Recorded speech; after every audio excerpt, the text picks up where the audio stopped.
Pero bago tayo magpatuloy ay pakilike ang ating video. Ganon din ang subscribe button, pati na rin ang bell icon para lagi kayong updated sa mga parating ko pang mga uploads.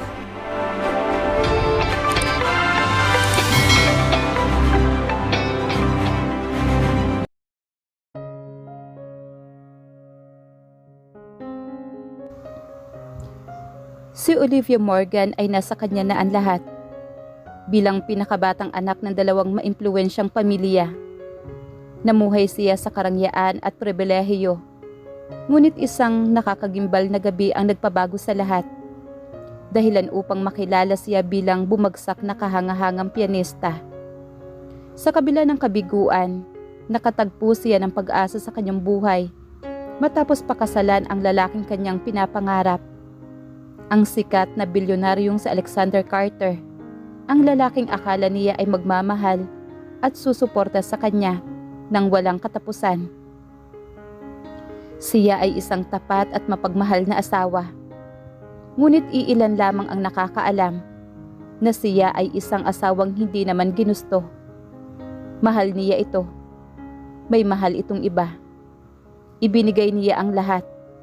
Wala itong ibinigay na kahit na ano. Nagmakaawa siyang manatili ito. Nagmamakaawa itong maging malaya. Gusto niya ito. Ngunit hindi siya nito gusto kailanman. Ang gabi ay nababalot ng nakakabinging katahimikan sa eksklusibong subdivision kung saan nakatirik ang dambuhalang mansyon ng mga Carter. Sa labas ang nagtataas ang mga tarangkahang gawa sa bakal at ang naglalakihang mga ilaw na nagpapanginig sa marmol na harapan ng bahay ay nagbibigay ng impresyon sa isang palasyo. Ngunit sa loob, para kay Olivia Morgan Carter, ito ay isang napakalawak at malamig na gintong hawla. Kararating pa lamang ni Olivia mula sa huling araw ng kanilang maikling honeymoon sa Europa. Isang biyahe na mas nagmukhang business trip dahil mas ginugol ni Alexander ang bawat oras sa mga pagpupulong kaysa sa kanyang bagong asawa. Pumasok si Olivia sa engranding sala habang hila-hila ng mga kasambahay ang kanyang mga bagahe. Lumingon siya sa paligid, umaasang makikita ang lalaking pinangakuan niya ng kasal sa harap ng 3 araw na nakakalipas. Ngunit ang tanging sumalubong sa kanya ay ang malaking portrait nilang dalawa na nakasabit sa itaas ng engranding hagdanan. Isang larawan na kung saan pilit at formal ang ngiti ni Alexander, habang si Olivia naman ay nakatingin dito ng may buong paggilaw at pag-asa. Nasaan si Alexander? Tanong ni Olivia sa matandang mayordoma na si Manang Elena, habang pilit na itinatago ang panginginig ng kanyang boses at ang pagod sa kanyang mga mata. Nasa kanyang study room po, ma'am.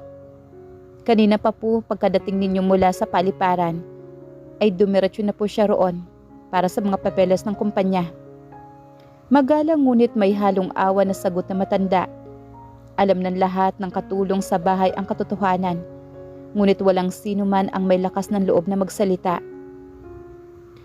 Ngumiti ng bahagya si Olivia at tumango. Sinabihan niya ang mga katulong na magpahinga na at siya na ang bahalang mag-ayos ng hapunan.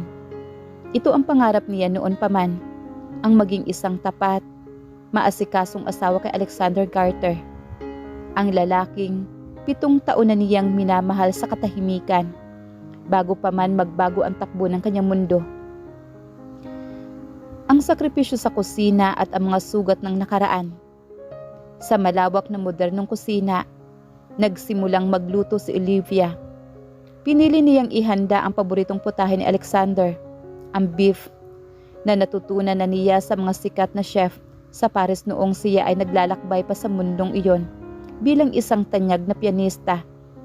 Habang hinahawakan niya ang kutsilyo para maghiwa ng mga ricado, dahan-dahang nanginginig ang kanyang kanang kamay. Ibinaba niya ang kutsilyo at tinitigan ang kanyang mga daliri. May mga maninipis ngunit malalalim na piklat doon. Mga permanenteng paalala ng nakakagimbal na gabi kung saan ang kanyang sasakyan ay nahulog sa bangin At ang gabi kung saan hindi lamang ang kanyang mga magulang ang nawala, kundi maging ang kanyang kakayahang tumungtong ng piano. Ang bumagsak sa kahangahangang pianista ay hindi na muling makalilikha ng musika.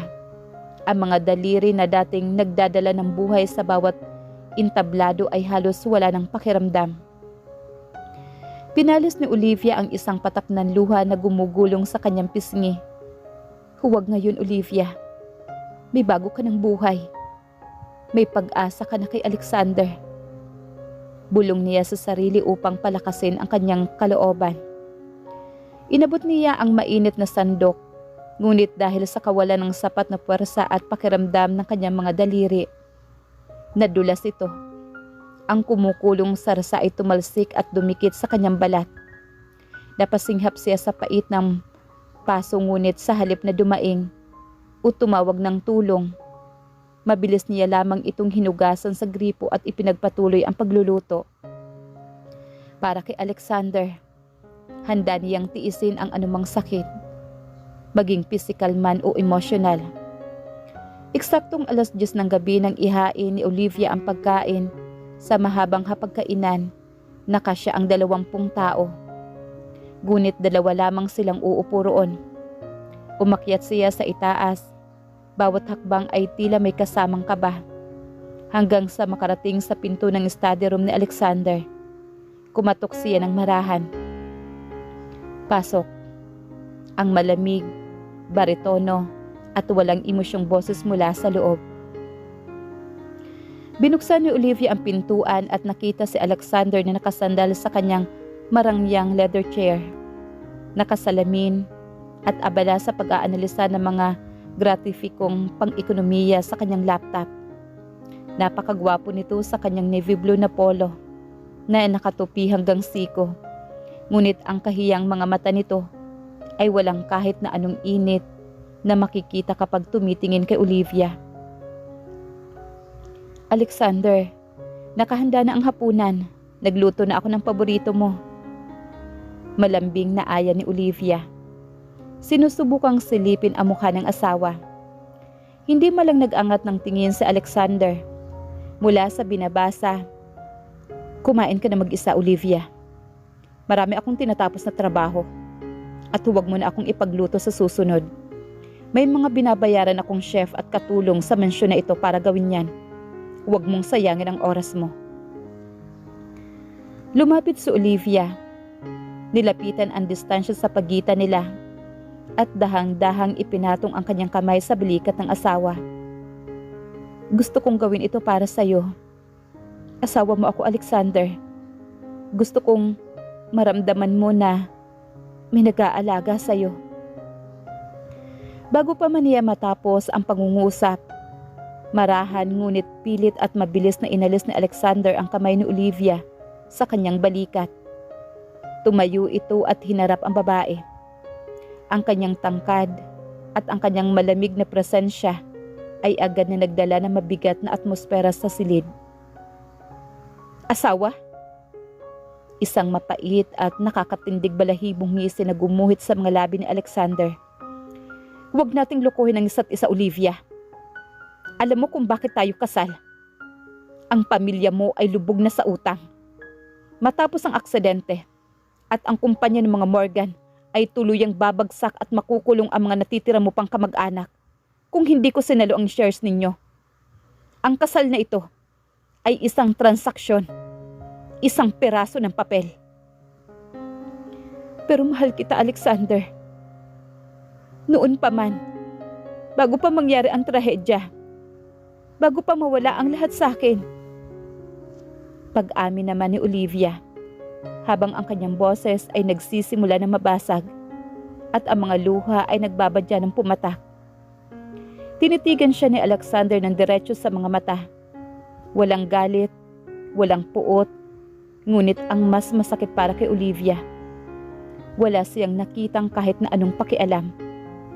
Mas pipiliin pa ni Olivia na magalit ito kaysa sa ganitong kawalan ng pakiramdam. Iyan ang pinakamalaki mong pagkakamali. Saad naman ni Alexander habang isinasara ang kanyang laptop. Dahil ang kasal na ito ay may hangganan. Nakuha mo na ang perang kailangan mo para isalba ang pangalan ng pamilya mo. Nakuha ko na rin ang kontrol sa mga ari-arian na kailangan ng kumpanya ko. Huwag kang hihingi ng higit pa roon. Lalo na sa puso ko. Dahil alam nating dalawa kung sino ang nagmamay-ari niyan. Dilampasan ni Alexander si Olivia nang hindi man lang ito muling tinitigan. Kinuha nito ang kanyang coat at mabilis na bumaba ng hagdanan. Naipit ang hininga ni Olivia na natiling nakatayo sa gitna ng silid, nag-iisa, nanliliit at hawak ang kanyang dibdib na tila ba pisikal na nadudurog. Pumunta si Olivia sa malaking bintana sa sala at pinanunood ang maranyang sports car ni Alexander na mabilis na umalis. Lumabas ang dambuhalang gate ng mansyon sa gitna ng gabi. Alam niya kung saan ito pupunta. Hindi niya kailangang hulaan pa. Alam niya na may ibang mahal si Alexander. Si Isabela, ang babaeng hindi nagawang pakasalan ni Alexander dahil sa mahigpit na utos ng pamilya Carter noon. Ngunit ang babaeng hanggang ngayon ay nagmamay-ari ng bawat tibok ng puso ng kanyang asawa. Umupo si Olivia sa harap na mahabang hapagkainan. Tinitigan niya ang 2 pinggan na kanyang inihanda ng may buong pagmamahal. Kumuha siya ng isang maliit na subo ng pagkain, ngunit hindi niya ito malunok. Tila may nakabarang tinik sa kanyang lalamunan. Doon sa ilalim ng dambuhalang kristal na chandelier na nagbibigay ng napakagandang liwanag sa buong silid. Yumuko si Olivia. Itinago ang mukha sa kanyang mga palad. Hinayaang umagos ang kanyang mga luha sa ibabaw na malamig at marangyang mesa. Siya si Olivia Morgan, ang babaeng nasa kanya na ang lahat noon. Ngunit ngayon ay isang asawang hindi naman ginusto. Nakakulong sa isang marangyang palasyo na puno ng pandidiri, pagtanggi at walang katapusang pait. 1 buwan ang lumipas, ngunit ang lamig sa loob ng mansyon ay mas tumindi pa kaysa sa unang gabi ng kanilang pagsasama. Para kay Olivia, ang bawat araw ay isang parusa ng pagpapanggap. Sa harap ng mga katulong, pinapanatili niya ang kanyang tindig bilang may bahay ni Alexander Carter. Ngunit sa tuwing sumasapit ang gabi, ang tanging naririnig niya ay ang tunog ng sasakyan nito na umaalis o kaya naman ay ang yabag ng mga paa nito patungo sa kabilang dako ng mansyon, sa silid na malayo sa kanya. Isang marangyang imbitasyon ang nakapatong sa ibabaw ng lamesa sa sala. Ito ay para sa taunang charity gala ng mga nagtataasang pamilya sa bansa. Isang okasyon kung saan ang pamilyang Morgan at Carter ay dating laging bida. Maghanda ka. Maikli at walang kagatul-gatul na utos ni Alexander nang makagsalubong niya si Olivia sa hagdanan isang umaga. Kailangan nating dumalo ng magkasama. Ayokong mag-isip ang media na may problema sa kasal natin. Alam mo ang epekto niyan sa stocks ng kumpanya.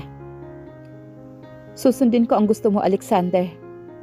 Sagot naman ni Olivia habang nakatitig sa asawa na abala sa pag-aayos ng kanyang mamahaling relos para sa kumpanya. Ngumiti naman si Olivia na mapait. Kahit na alam niyang gagamitin lamang siya bilang isang palamuti upang protektahan ang imahe ng negosyo, may maliit na bahagi pa rin sa kanyang puso ang umaasa. Umaasa siya na baka sa gabing iyon, kapag nakita siya ng mundo bilang asawa ni Alexander, ay matutunan din itong ibigay ang kahit nakatiting respeto sa kanya.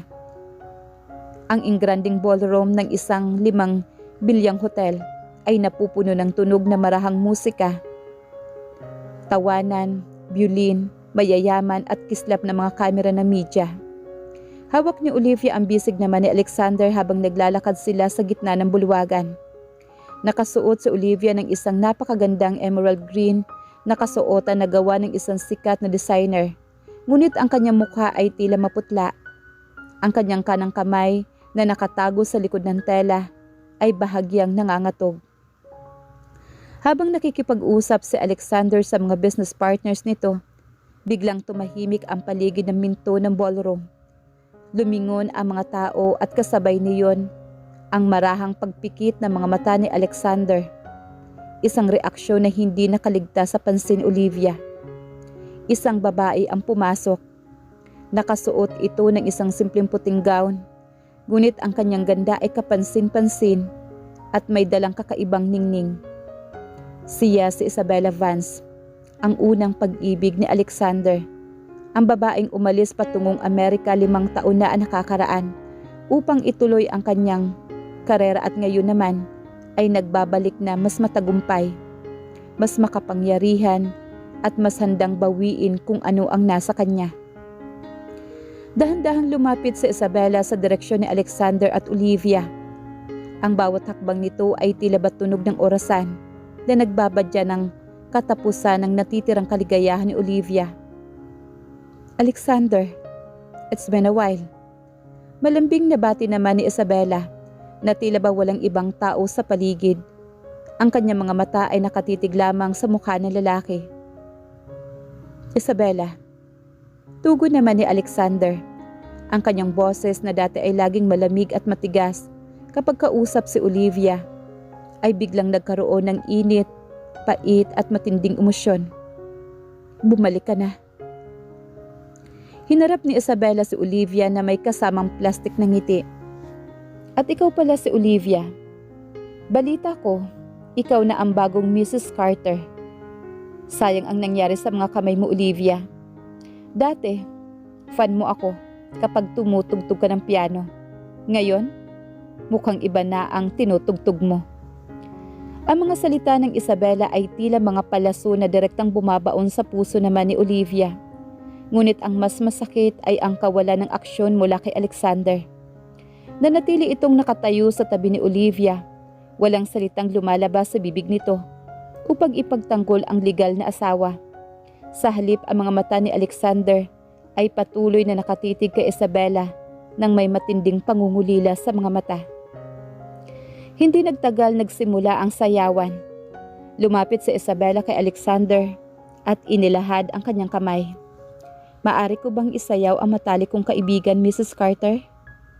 Tanong ni Isabella habang nakatingin kay Olivia, ngunit ang hamon sa kanyang mga mata ay malinaw.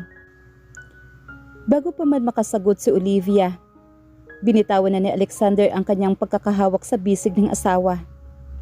Humarap siya kay Isabella, tinanggap ang kamay nito at dinala ito sa gitna ng dance floor. Naiwan si Olivia na nakatayo sa gilid ng malawak na bulwagan. Hawak ang isang baso ng champagne na unti-unti nang umiinit sa kanyang nanginginig na kamay. Pinapanood niya ang kanyang asawa na isinasayaw, ang ibang babae sa harap ng buong lipunan. Nakita niya kung paano ngumiti si Alexander, ang ngiti na kailanman hindi nito ibinibigay sa kanya.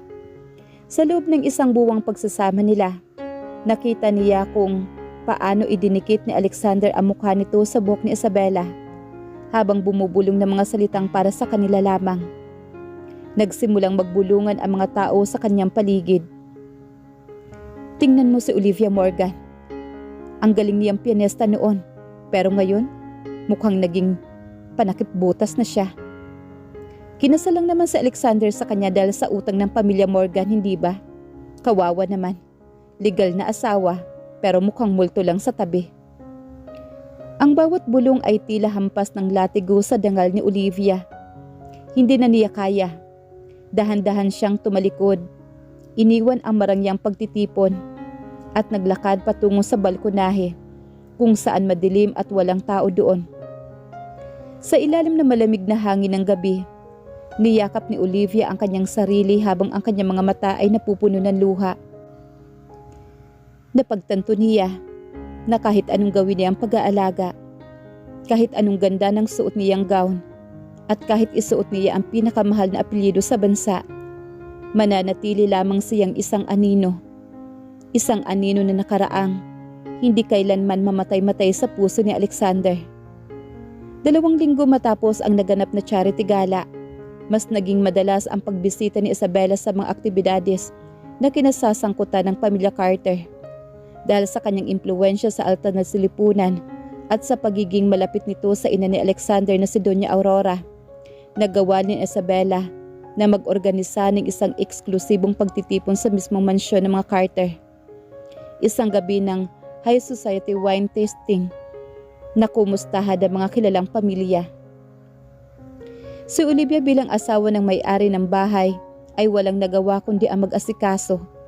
Sa kabila ng sakit na makita ang kanyang karibal na umaasta na tila ba ito ang reyna ng tahanan, na natili siyang formal. Nagsuot siya ng isang simpleng kasuotan at personal na tiningnan ang mga pagkain.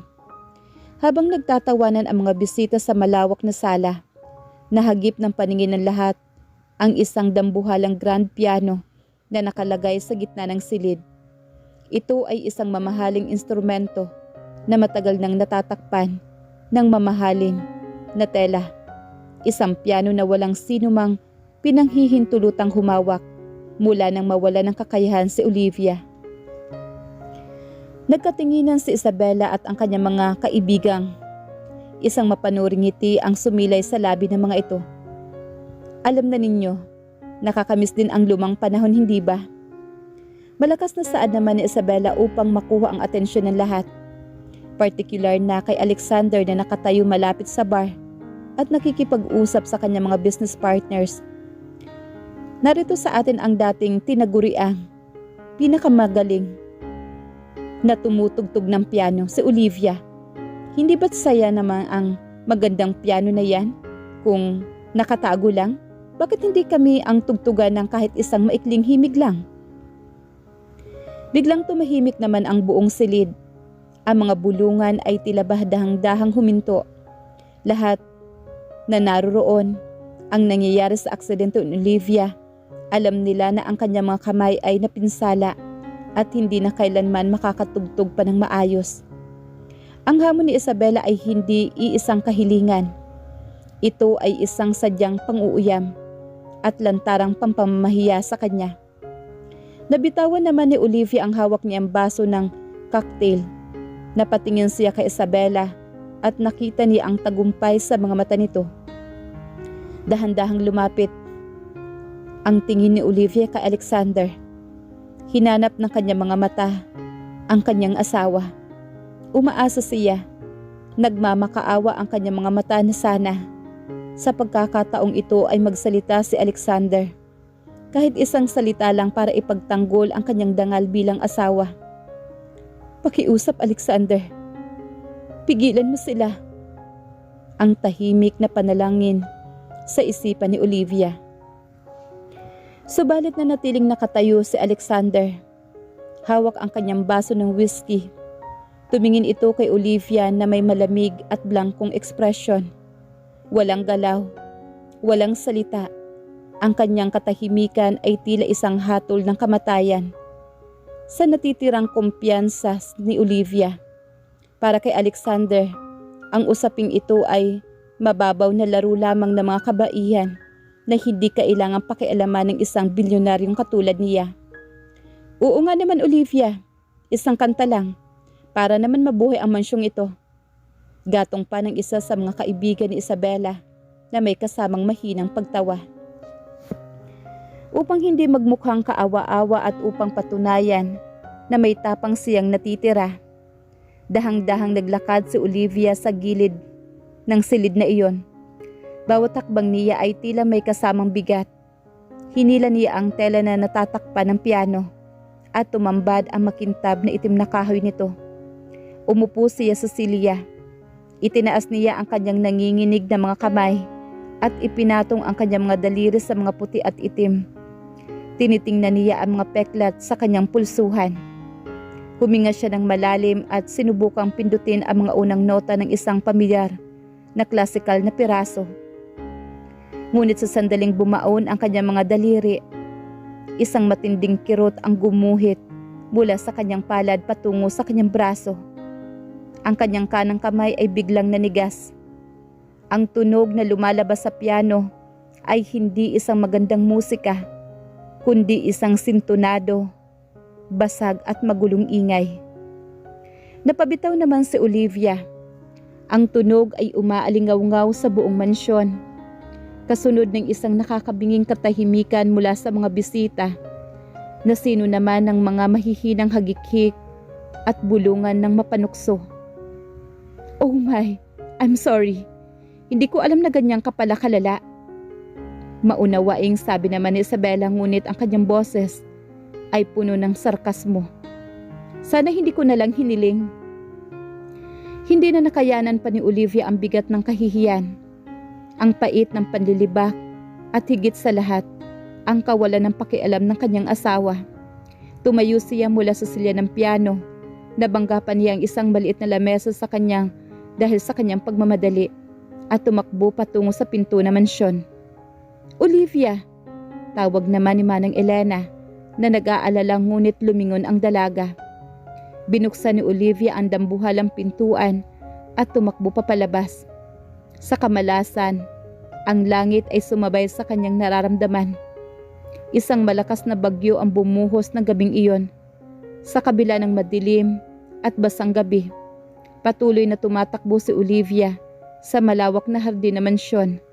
Walang pakialam kung mabasa ang kanyang mamahaling kasuotan o kung madulas siya sa basang damuhan.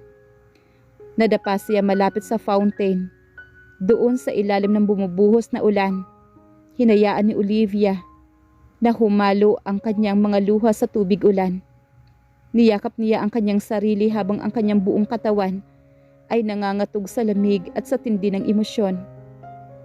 Ang kanyang mga kamay, ang kanyang musika, ang kanyang dangal, at ang lalaking kanyang minamahal, lahat ay tuluyan ng naging pipis sa kanyang buhay. Basang-basang nangangatog ang katawan, at tila isang lantang gulay na pumasok muli si Olivia sa mansyon pagkalipas ng halos 1 oras na pag-iyak sa ilalim ng unos.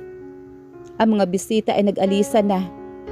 Ang marangyang sala sa kanina ay puno ng panunukso, ay tahimik na ngayon, maliban sa tunog ng banay na pagpatak ng ulan sa labas ng malalaking bintana. Sinalubong siya ni Manang Elena na may dalang makapal na tuwalya at bakas na matinding pag-alala sa mukha nito. "Diyos ko, Ma'am Olivia, magkakasakit kayo sa ginawa ninyo. Hayaan ninyo, ihanda ko ang mainit na pampaligo ninyo." Bulong naman na matanda sa kanya. Ngunit hindi sumagot si Olivia. Ang kanyang mga mata ay nakapako sa lalaking nakatayo sa paanan ng ingranding hagdanan. Si Alexander. Hawak pa rin ito ang kanyang baso ng whiskey. Malinis, tuyo, at walang bahid ng anumang gulo. Isang kabaliktaran ng kanyang asawa na tila galing sa isang digmaan. "Iwanan mo muna kami, Elena." Mariing utos naman ni Alexander. Yumuko ang matanda at mabilis na lumisan. Bitbit ang takot sa tensyon na namumuo sa pagitan nilang dalawa. Nang sila na lamang dalawa ang naiwan, humakbang si Alexander papalapit kay Olivia. Ang kanyang mukha ay balot na matinding pagkabagot at bahagyang galit. "Ano ang pumasok sa isip mo? At nag-iskandalo ka sa harap ng mga bisita ko, Olivia?" Bulyaw niya. Bagamat kontrolado pa rin ang boses nito. Ang takbuhan ang hamon ni Isabela at ang magpaulan sa labas para magmukhang kaawa-awa. Gusto mo ba talagang pag-usapan tayo ng buong alta sa syudad? Ha, bukas na bukas din? Gusto mo bang isipin nila na sinasaktan kita? Isang mapait, halos hysterical na tawa ang lumabas sa bibig ni Olivia. Ang tawa na iyon ay napilitang hikbi. At sa unang pagkakataon, ang tapat at masunuring asawa ay humarap kay Alexander na may lantarang paghihimagsik. "Sinasaktan? Bakit, Alexander? Hindi mo ba ako sinasaktan?" Humihikbing isinawalat naman ni Olivia habang ang tubig ulan at luha ay sabay na pumapatak mula sa kanyang buhok patungo sa mamahaling sahig ng marmol. "Ibinigay ko ang lahat, Alexander. Ang pangalan ko, ang puso ko, ang natitirang dangal ko bilang babae. Tiniis ko na maging multo sa sarili kong pamamahay. Tiniis ko na mamatay sa inggit habang tinitingnan mo si Isabela. Bakit hindi mo malang ako magawang lingunin? Bakit hinayaan mo silang tapakan ng pagkatao ko kanina?" Humakbang paabante naman si Olivia. Dinala ang kanyang nanginginig at basang kamay sa dibdib ni Alexander. Pilit itong itinutulak kahit wala siyang lakas. Asawa mo ako! Kahit sa harap man lang ng ibang tao, kahit magpanggap ka man lang na may kaunting pagpapahalaga sa akin, hindi mo ba kayang gawin yun? Hinawakan ni Alexander ang dalawang pulsuhan ni Olivia upang patigilin ito sa paghampas sa kanyang dibdib. Mahigpit ang kanyang pagkakahawak, sapat upang maramdaman ni Olivia ang tigas ng kanyang asawa. Tinitigan niya si Olivia ng diretso sa mga matang namumula sa pag-iyak. Hindi ko hinihiling na ibigay mo ang lahat, Olivia. Ang bawat salita ni Alexander ay tila bawat patak ng yelo na nagpapalamig sa natitirang init ng katawan ng dalaga. Pinalaya mo na sana ako noon pa. Huwag mong isisisakin kung bakit ka nagdurusa ngayon. Dahil bago pa man natin pirmahan ang kontratang ito, malinaw ang usapan. Sinalo ko ang utang ng pamilya mo kapalit ng pagiging kasangkapan mo sa laro ng ating pamilya. Binatawan ni Alexander ang mga kamay ni Olivia ng may puwersa, dahilan upang maatras ang babae. Kung sa tingin mo ay makukuha mo ang awa ko sa pamamagitan ng mga luha sa ulan, nagkakamali ka, Olivia. Tapos na ang mga gabi. Umakyat ka na at magpalit. Ayokong makakita na may sakit sa bahay na to. Malamig nitong dugtong bago tumalikod at naglakad patungo sa kanyang study room. Naiwan si Olivia sa dilim ng sala, habang ang ulan sa labas ay patuloy sa kanyang walang sawang pagbuhos. Napaupo siya sa sahig, yakap ang kanyang mga tuhod. Ang lamig na marmol ay pumasok sa kanyang kaibuturan. Ngunit mas matindi ang lamig na iniwan ng mga salita ni Alexander. Pinalaya mo na sana ako noon pa. Ang mga salitang iyon ang nagpapatunay kay Olivia na kahit anong sakripisyo ang kanyang gawin, ang kanyang presensya ay isa lamang malaking pabigat at kadena para sa lalaking pinakamamahal niya. Isang patak ng luha ang muling gumulong sa kanyang pisngi. Isang patak ng tulad ng ulan ay walang halaga sa taong hindi siya kailanman ginusto. Sumapit ang umaga na may dalang kakaibang bigat. Ang bagyo kagabi ay nag-iwan ng mga sirang sanga sa hardin, tulad ng mga pangarap ni Olivia na unti-unti nang nawala ng anyo. Matapos ang matinding sagutan nila ni Alexander, hindi na nakatulog pa si Olivia. Pinalipas niya ang gabi sa silid-aklata na mansyon, nakabalot sa makapal na sweater habang nakatitig sa kawalan. 8:00 ng umaga nang umalis si Alexander para sa isang maagang board meeting. Nang matiyak ni Olivia na wala na ang kanyang asawa, nagpasya siyang ayusin ang mga kalat sa study room nito. Isang nakasanayan niyang gawin upang maiparamdam ang kanyang presensya kahit alam niyang hindi nito pinahahalagahan. Habang inaayos ang mga naglalakihang libro sa estante, aksidenteng nasagi ng kanyang siko ang isang antigong kahon na gawa sa mahogany na nakatago sa pinakailalim na bahagi ng desk ni Alexander. Nabuksan ito ng kanyang pagkakahulog at tumambad ang ilang lamang dokumento, mga larawan at isang itim na folder na may silyo ng Carter Group of Companies 7 taon na ang nakakaraan. Kumaba ang dibdib naman ni Olivia. Ang kanyang nanginginig na mga kamay ay dahan-dahang pinulot ang mga papeles habang binabasa ang bawat pahina, tila ba huminto ang pag-ikot ng mundo niya. Ito ay hindi lamang simpleng papeles na negosyo. Ito ay isang detalyadong ulat ng investigasyon tungkol sa pagkakambangkurate ng ama ni Alexander, si Don Arthur Carter. Taon na ang nakakalipas bago pa man maging bilyonaryo si Alexander. Ayon sa mga dokumento, ang huling transaksyon na nagpabagsak sa pamilya Carter ay pinangungunahan ng mga Morgan Enterprise. Ang kumpanya ng ama ni Olivia may nakalakip pang liham mula sa kanyang ama na naglalaman ng mga lantarang pagbawi ng puhunan na siyang tuluyang nagbaon sa mga Carter sa utang, dahilan upang may stroke at pumanaw ang ama ni Alexander. Sa ilalim ng folder, may isang sulat kamay na tala ni Alexander mula noong araw na mamatay ang kanyang ama. Ibabalik ko ang lahat ng kinuha ninyo. Hahayaan ko kayong umakyat sa rurok ng tagumpay bago pa kayo unti-unting hilahin pababa. Napatakip ng bibig si Olivia habang umaagos ang mainit na luha sa kanyang mga mata. Ang kanyang buong katawan ay nanginginig sa tindi ng katotohanan ng kanyang natuklasan. Hindi pala isang simpleng utang na loob o bigla ang tulong ang dahilan kung bakit pumayag si Alexander na pakasalan siya nang malubog sa utang ang mga Morgan matapos ang aksidente ng kanyang mga magulang. Ang kasal na ito ay bahagi ng isang malamig at pinag-iisipang paghihiganti.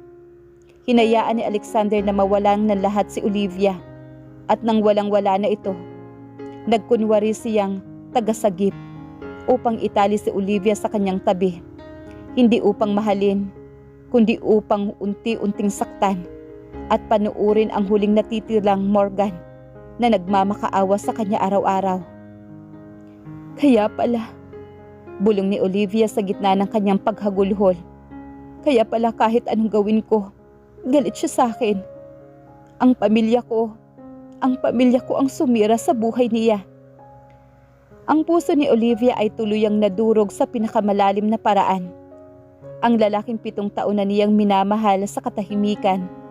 Ang lalaking inasam niyang magiging kanlungan niya matapos ang kanyang mga magulang mawala at ang kanyang karera sa piano ay mismong tao na nagtayo ng imperyo para sa kanya. Eksaktong 6:00 ng gabi nang makauwi naman si Alexander.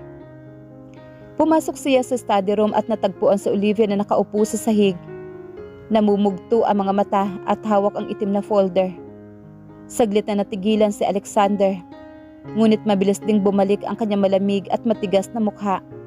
Lumapit siya at marahas na hinablot ang folder sa kamay ni Olivia. Sino nagbigay sa iyo ng karapatan na pakialaman ang gamit ko? Galit na asik naman ni Alexander. Bakit hindi mo sinabi sa akin? Sumbat naman ni Olivia. Ang kanyang boses ay mahina ngunit puno ng pait. Bakit kailangan mong dumaan sa kasal? Kung galit ka sa pamilya ko, kung gusto mo kaming pagbayarin sa nangyari sa ama mo, sana hinayaan mo na lang kaming makulong. Sana hinayaan mo na lang akong mamatay sa aksidente. Tinitigan naman siya ni Alexander na may matalim na mga mata. Ang kanyang panga ay nangangalit. Dahil ang kamatayan at pagkakakulong ay masyadong madaling kaparusahan, Olivia. Mababa ngunit mapanganib ang tono na boses ni Alexander. Gusto kong maramdaman mo kung paano mawala ng lahat ngunit kailangan manatiling buhay upang magmakaawa. Gusto kong makita ng ama mo mula sa kabilang buhay kung paano naging alipin ng mga Carter ang kanyang pinakamamahal na anak. Bawat salita ni Alexander ay tila isang huling saksak sa natitirang pag-ibig ni Olivia. Tumayo si Olivia nang may panginginig. Tinitigan ang lalaking kanyang pinapangarap at napagtanto na ang kasal na kanyang pinasukan ay walang kinalaman sa pag-ibig. Ito ay isang madilim na bilangguan na nakaraang kasalanan kailanman ay hindi niya ginawa. 2 linggo matapos ang marahas na pagharap tungkol sa lihim na kasunduan at paghihiganti, ang mansyon ay nagmistulang isang sementeryo ng mga buhay. Halos hindi na lumalabas si Olivia sa kanyang silid. Ang bawat sulok ng bahay, dati ay sinusubukan niyang punuin ng pagmamahal, ay tila ba nagpapaalala na lamang sa kanya ng kanyang kasalanang hindi naman siya ang gumawa. Ngunit isang umaga nagbago ang lahat habang naghahanda si Olivia nang bumaba. Bigla siya nakaramdam ng matinding pagkahilo at pagbabaligtad ng kanyang sikmura. Mabilis siyang tumakbo patungo sa banyo at doon, walang tigil na naduwal. Puti ang kanyang mukha at nangangatog ang kanyang mga tuhod nang mapaupo siya sa malamig na sahig. May kutob na pumasok sa kanyang isipan. Isang kutob na nagdadala ng halu-halong takot at hindi maipaliwanag na pintig ng puso niya. Palihim siya nagpabili ng pregnancy test kay Manang Elena, ang tanging tao sa mansyon na maaari niyang pagkatiwalaan. Sa loob ng banyo, habang naghihintay sa resulta, hawak-hawak ni Olivia ang kanyang dibdib at nang tingnan niya ang maliit na plastik, 2 pulang guhit. Diyos ko, Napasinghap si Olivia. Dahan-dahan dinala ang kanyang panginginig na mga kamay sa kanyang tiyan. May baby. May buhay sa loob ko. Napaiyak si Olivia. Ngunit sa pagkakataong ito, hindi ito ang luha ng purong pighati. Ito ay luha ng isang ina. Sa gitna ng impyernong kanyang kinasasadlakan, nagpadala ang langit ng isang anghel. Isang bunga ng gabi kung kailan sa kabila ng kanyang galit, ay naging mahina rin si Alexander sa kanyang tabi. Ngunit ang takot ay mabilis na pumalit sa kanyang kagalakan. Naaalala niya ang mga salita ni Alexander. Gusto kong makita ng ama mo kung paano naging alipin ng mga Carter ang kanyang pinakamamahal na anak. Hindi, bulong naman ni Olivia sa sarili, habang mariing hinahawakan ang kanyang tiyan. Hindi ka maaring maging bahagi ng paghihiganti ng ama mo. Hindi ko hahayaang lumaki ka sa isang bahay na puno ng puot. Nagpasya si Olivia na ilihim ang kanyang pagbubuntis. Alam niyang kung malalaman ito ni Alexander, maaaring gamitin ito ang bata bilang karagdagang kadena upang mas lalo siyang pasakitan. O kaya naman ay ilalayo ang bata sa kanya kapag isinilang ito. Nagsumpa si Olivia sa kanyang sarili na gagawin niya ang lahat. Titiisin ang lahat ng hirap at pasakit. Maprotektahan lamang ang kanyang anak. Hindi naging madali para kay Olivia ang mga sumunod na araw. Dahil sa matinding emosyon at stress at sa kanyang mahinang pangangatawan mula noong aksidente, naging napakasela ng kanyang pagbubuntis. Madalas siyang makaramdam ng pananakit ng puson at labis na panghihina. Sa kabila nito, pinipilit niyang kumilos ng normal sa harapan naman ni Alexander. Sa tuwing magkasabay silang kumain ng almusal, na bihira namang mangyari, pilit na nilulunok ni Olivia ang pagkain. Kahit na sinusukan ng kanyang katawan upang hindi mapansin ng asawa ang kanyang kondisyon. Isang gabi habang nasa sala si Alexander at nagbabasa ng mga ulat sa negosyo, dumaan si Olivia upang kumuha ng maligamgam na tubig. Biglang umihip ang malamig na hangin mula sa balkonahe at kasabay niyon ang matinding pag-ikot ng paligid ni Olivia. Nawala ng lakas ang kanyang mga binti. Nabitawan niya ang baso at dahan-dahan siyang natumba sa sahig. Mabilis na tumayo naman si Alexander na marinig ang kalabog. Nakita niya si Olivia na nakahandusay sa sahig, walang malay at maputlang maputla. Sa isang iglap, may dumaang takot sa mga mata ng bilyonaryo. Isang reaksyon hindi niya napaghandaan. Olivia! Olivia, gumising ka! Tawag naman ni Alexander. Habang binubuhat ang asawa sa kanyang mga bisig, nagulat siya sa kung gaano kagaan si Olivia. Tila ba unti-unti na itong natutuyo sa nakalipas na mga buwan. Dinala niya ito sa kanyang silid at agad na tinawag ang kanilang family doctor. Habang hinihintay ang doktor, nanatili si Alexander sa tabi ng higaan ni Olivia. Tinitigan niya ang mukhang ng kanyang asawa. Ang mga talukap na mga mata nito na may bakas pa rin ng mga nagdaang luha. At ang kanyang kanang kamay na may mga piklat. May kung anong kirot ang gumuhit sa dibdib ni Alexander, ngunit mabilis niya itong iwinaksi. Hindi. Utang ng pamilya niya ang buhay ng ama ko. Paalala niya sa kanyang sarili. Nang dumating ang doktor at suriin si Olivia, pinalabas muna si Alexander sa silid. Pagkalipas ng ilang minuto lumabas ang doktor na may seryosong mukha. Mr. Carter, ang asawa mo ay nakakaranas ng matinding physical and emotional. Kailangan niya ng sapat na pahinga at iwasan ang anumang stress. Pahayag naman ng doktor. Huminga ng malalim si Alexander. May iba pa ba akong dapat malaman? Bago pa man makasagot ang doktor, bumukas ang pintuan ng silid at lumabas si Manang Elena. Tumingin ito na may pakiusap kay Olivia, nagising na pala sa loob. Nakiusap si Olivia sa doktor gamit ang kanyang mga mata na huwag sasabihin ang katotohanan. Wala na, Mr. Carter. Kailangan lang talaga niya ng bitamina at tamang alaga. Pagtatakip naman ng doktor, ayon sa naunang pakiusap ni Olivia bago ito tuluyan na wala ng malay kanina. Nang umalis ang doktor, pumasok si Alexander sa silid. Tinitigan niya si Olivia na ngayon ay nakasandal sa headboard ng kama. Hawak ang kumot at umiiwas ng tingin sa kanya. Huwag mong pabayaan ang katawan mo, Olivia. Malamig na saad naman ni Alexander.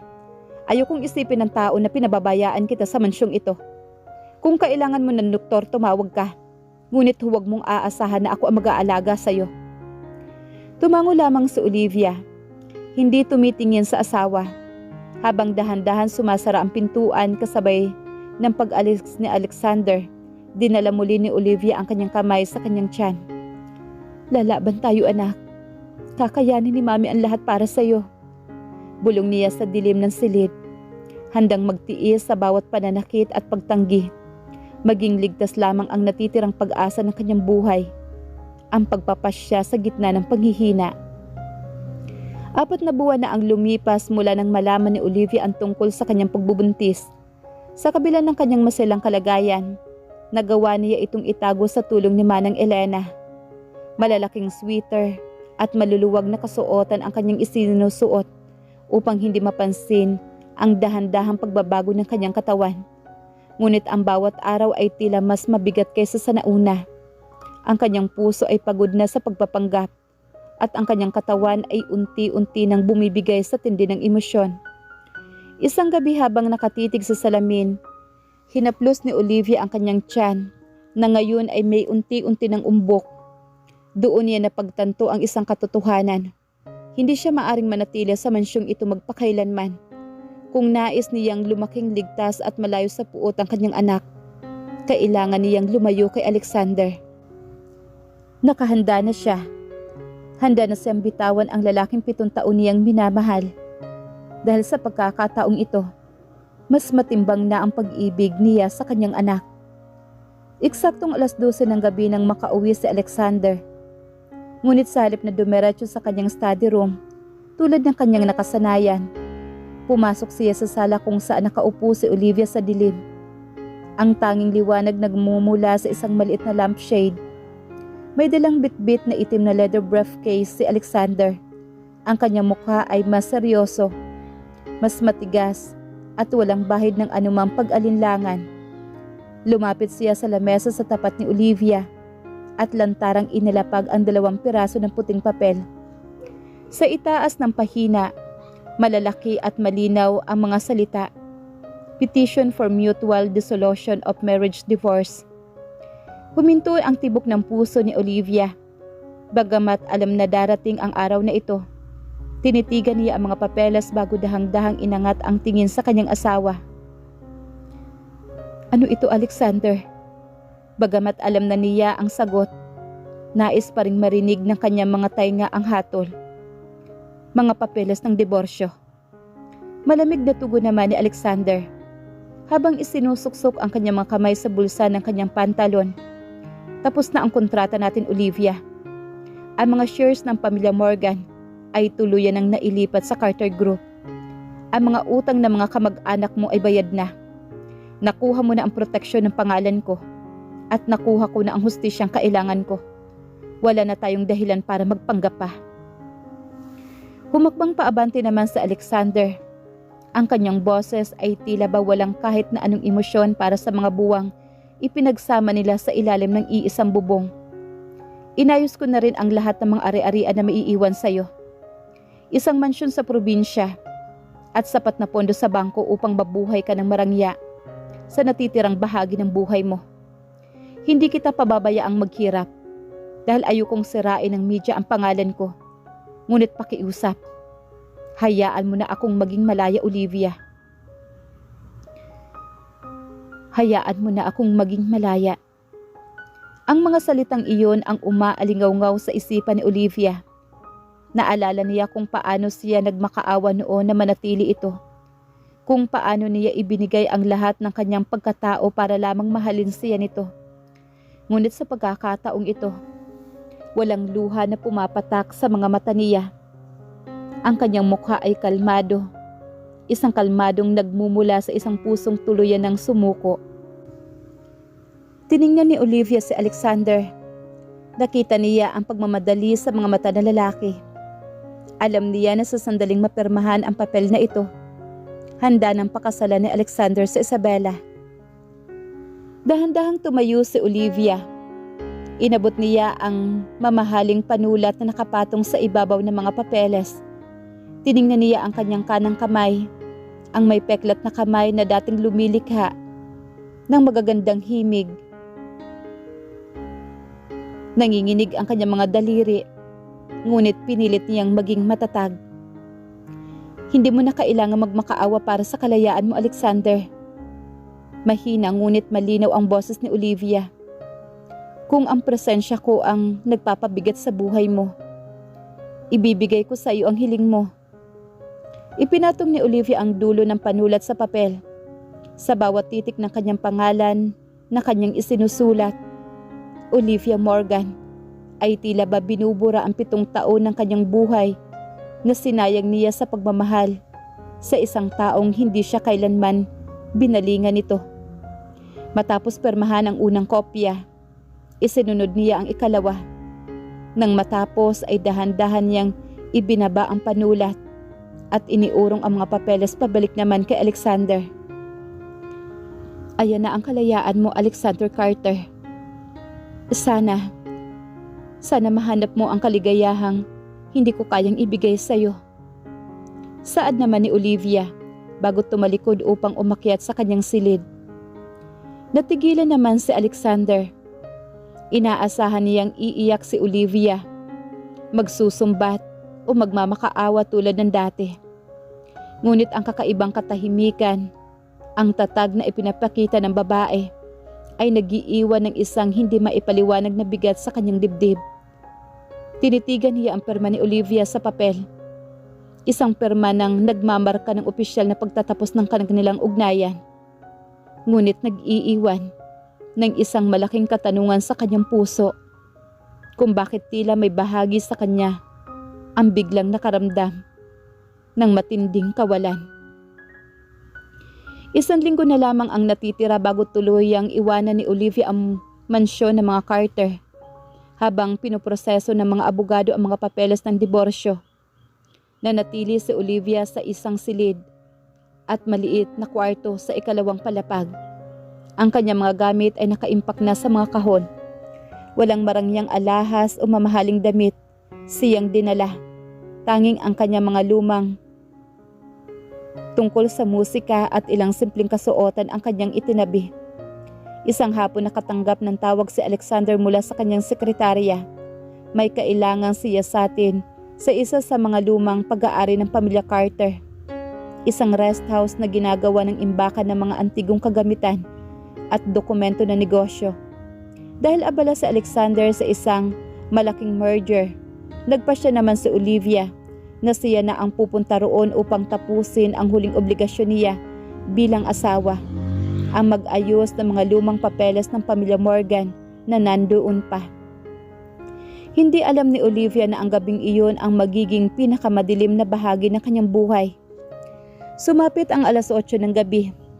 Habang nasa lumang library ng lumang rest house si Olivia, abala sa pag-aayos ng mga kahon, bigla siyang nakalanghap ng kakaibang amoy. Amoy ng nasusunog na kable. Bago pa man siya makatayo, isang malakas na pagsabog ang yumanig sa kusina ng rest house dahil sa lumang linya ng kuryente at gasol. Sa isang iglap, mabilis na kumalat ang dambuhalang apoy. Ang usok ay naging makapal at maitim. Nilalagom ang bawat sulok ng silid. Dahil sa kanyang 4 na buwang pagbubuntis, nahirapan si Olivia na kumilos ng mabilis. Niyakap niya ang kanyang tiyan upang protektahan ang bata mula sa init at usok. Anak, kapit ka lang. Ililigtas tayo. Ililigtas tayo ni Mami. Pagod at hinihingal niyang bulong habang sinusubukang abutin ang pintuan. Ngunit ang pintuan ay nabarhanan ng naglalakihang apoy.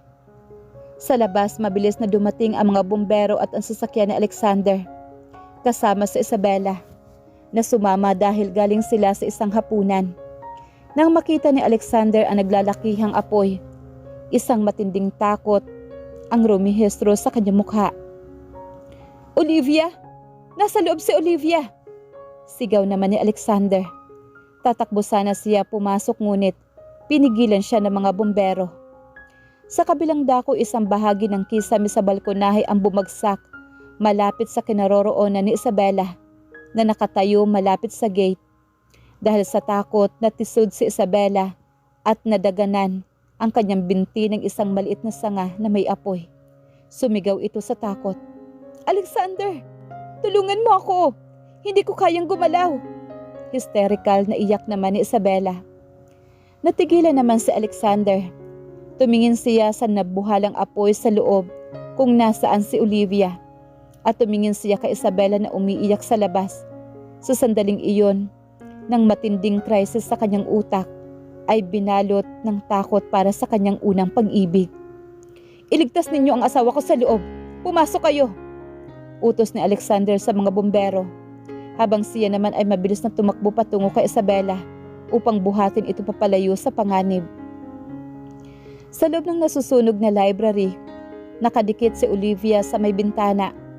Pilit na humihinga. Mula sa kanyang kinaroroonan, nakita niya sa ibabaw ang kanyang asawa. Nakita niya kung paano binuhat ni Alexander sa Isabela na may buong pag-alala at takot. Nakita niya kung paanong tumakbo papalayo ang lalaki, bitbit ang babaeng mahal nito. Habang siya ay naiwan sa loob na nagbabagang impyerno. Isang mapait na ngiti ang gumuhit sa mga labi ni Olivia sa gitna ng kanyang pag-ubo. Kahit sa huling sandali, kahit sa pagitan ng buhay at kamatayan, hindi pa rin siya ang pinili nito. Dahil sa labis na usok at sa matinding biglang gumuhit sa kanyang puson, nawala ng lakas si Olivia. Bumigay ang kanyang mga binti, dumulas ang kanyang katawan sa dingding, at bago pa man tuluyang magdilim ang kanyang paningin, naramdaman niyang malamig na basang likido na dumadaloy sa kanyang binti. Isang senyales na ang kanyang masilang pagbubuntis ay nasa kritikal na panganib. Puti ang kisame, amoy ng gamot at tunog ng heart monitor ang sumalubong kay Olivia nang dahan-dahan niyang imulat ang kanyang mga mata. Pagkalipas ng isang araw, ligtas siya mula sa sunog. Salamat sa mga bombero, ngunit ang kanyang buong katawan ay tila ba walang pakiramdam. Dahan-dahan niyang ibinaba ang kanyang kamay sa kanyang tiyan. Malambot ito. Patag, walang kahit na anong umbok. Pumasok ang doktor kasama si Manang Elena na pulang-pula ang mga mata sa kaiiyak. Pagkakita sa mukha ng matanda, alam na ni Olivia ang katotohanan ng hindi na kailangan magsalita ng doktor. "Ma'am Olivia, patawad po. Hindi po kinaya ng bata ang matinding usok at trauma." Umiiyak na pahayag naman ni Manang Elena. Hindi sumigaw si Olivia. Hindi siya umiyak ng malakas. Nanatili siyang nakatitig sa puting kisame habang ang kanyang mga mata ay tuluyang nawala ng buhay. Ang natitirang dahilan kung bakit siya nagtiis, ang tanging pag-asa ng kanyang ipinaglalaban, ay tuluyan ng binawi sa kanya. Pumasok si Alexander sa silid. May mga gasgas sa mukha at balot ng pag-alala. "Olivia, salamat sa Diyos at gising ka na. Lumabas ka." Isang napakalamig, walang emosyon at tila galing sa hukay na boses ang lumabas sa bibig ni Olivia. Hindi siya tumingin kay Alexander. "Lumabas ka, Alexander. Huwag mo nang hahayaang makita pa kita muli." Natigilan si Alexander sa paanan ng kama. Sa unang pagkakataon, nakita niya sa mga mata ni Olivia ang isang bagay na hindi niya kailanman nakita noon. Ang kabuuang kawalan ng pag-ibig, ang natitira na lamang ay isang malawak, malamig at walang katapusang puwang. 3 araw matapos ang trahedya sa hospital, ibinalik si Olivia sa mansyon ng mga Carter upang doon magpalakas. Ngunit para sa kanya, ang bawat sulok ng bahay na iyon ay hindi naging tunghawla. Ito ay naging isang sementeryo ng kanyang mga pangarap at ng kanyang pumanaw na anak. Si Alexander ay hindi pumasok sa opisina sa loob ng 3 araw. Sinubukan niyang lumapit kay Olivia. Sinubukan itong kausapin at alamin kung bakit ganoon na lamang ang kinalalabasan ng emosyon ng asawa. Hindi pa rin alam ni Alexander ang tungkol sa pagbubuntis ni Olivia. Dati bago pa man makapagsalita ang doktor nung gabing iyon, mariing pinipigilan ito ni Manang Elena na utos na rin ng selyadong pakiusap ni Olivia sa kanya sa huling lakas. Para kay Olivia, walang karapatan si Alexander na makiramay sa isang sementeryong siya lang naman ang may gawa. 2:00 na madaling araw na matiyak ni Olivia na mahimbing ang tulog ni Alexander sa kabilang silid dahil sa labis na kalisingan mula sa alak at guilt. Dahan-dahan siyang bumangon mula sa kanyang higaan. Suot ang isang simpleng itim na coat, bitbit ang isang maliit na bag na naglalaman lamang ng kanyang mga lumang piyesa ng musika. Bago ang aksidente, naglakad si Olivia pababa sa ingranding hagdanan. Ang bawat hagdanang niya ay tila ba nagpapagaan sa kanyang dibdib, na para bang bawat tapak sa marmol na sahig ay ang pagpunit sa mga pahina ng kanyang malungkot na nakaraan. Lumapit siya sa mamahaling lamesa sa sala, kung saan nakapatong ang kanyang gintong kasal na singsing. Ang singsing na kailanman hindi nagdala ng swerte o pag-ibig sa kanya. Inilapag niya ito sa ibabaw ng mga papeles ng diborsyo na may perma nilang dalawa. Sa tabi ng singsing, nag-iwan siya ng isang maikling sulat. Ibinibigay ko ang lahat, Alexander. Ang puso ko, ang musika ko, ang dangal ko. At sa huli, ang pinakamahalagang bagay na mayroon ako ay kinuha rin ng akin. Sa akin ang bahay na ito. Ngayon ibinibigay ko na sa iyo ang hiling mo. Malaya ka na. Huwag mo na akong hahanapin dahil ang Olivia na kilala mo ay namatay na sa gabing pinili mo siya. Habang papalapit si Olivia sa dambuhalang pintuan ng mansyon, lumutaw naman si Manang Elena mula sa dilim ng kusina. May hawak itong makapal na banyera na naglalaman ng kaunting pera at mga lumang dokumento ng pamilya Morgan na kanyang naisalba bago ang sunog. Umiiyak ang matanda ngunit walang tunog na lumalabas sa kanyang bibig upang hindi magising ang mga bantay sa labas. Ma'am Olivia, bulong naman ni Manang Elena habang nanginginig ang kanyang mga kamay na hinawakan ang pisngi ng dalaga. Saan kayo pupunta? Masailan pa po ang katawan ninyo. Kailangan kong mabuhay, Manang. Sagot naman ni Olivia habang ang kanyang mga mata ay may bakas na matinding determinasyon na ngayon lang nakita na matanda. Kung mananatili ako rito, tuluyan nang mamamatay ang kaluluwa ko. Salamat po sa pag-aalaga niyo sa akin at sa baby ko. Yumakap na mahigpit sa matanda si Olivia. Binuksan ni Manang Elena ang pintuan sa likod ng hardin upang doon makadaan si Olivia nang hindi napapansin ng mga gwardiya sa main gate. Humakbang papalabas si Olivia sa ilalim ng malamig na hangin ng madaling araw. Walang ulan ngayon, tanging ang madilim na langit. Ang hamog ang sumalubong sa kanya. Naglalakad siya papalabas ng eksklusibong subdivision. Hindi lumingon kahit isang beses sa nambuhalang palasyo ng mga Carter. Sumakay siya sa isang naghihintay na lumang taxi na palihim na tinawagan ni Manang Elena para sa kanya. Habang umaandar ang sasakyan papalayo, tumingin si Olivia sa labas ng bintana. Ang mga ilaw ng lungsod ay dahan-dahang naglaho, tulad ng kanyang pangalan sa alta sa lipunan. Kinaumagahan nagising si Alexander na may matinding sakit ng ulo. Pagbaba niya ng sala natagpuan niya ang mga katulong na nagkakagulo. Lumapit siya sa lamesa at nakita ang pirasong papel, ang perma ni Olivia at ang gintong singsing na kumikinang sa ilalim ng liwanag ng araw. Olivia! Sigaw naman ni Alexander. Mabilis na tumakbo patungo sa silid ng asawa. Ngunit ang tanging sumalubong sa kanya ay ang kama na maayos na nakatupi at ang bukas na bintana kung saan pumapasok ang malamig na hangin. Naglaho ang dating tanyag na pianista. Walang nakakaalam kung saan siya nagtungo. Walang bakas sa paliparan, walang ulat sa mga ospital, at walang nakikitang anino niya sa mga ari-arian ng mga Morgan. Si Olivia Morgan ay opisyal nang naging isang multo na nakaraan. 2 taon matapos ang kanyang pananahimik sa paglisan sa Pilipinas. Ang buhay ni Olivia ay tuluyan ng nagbago.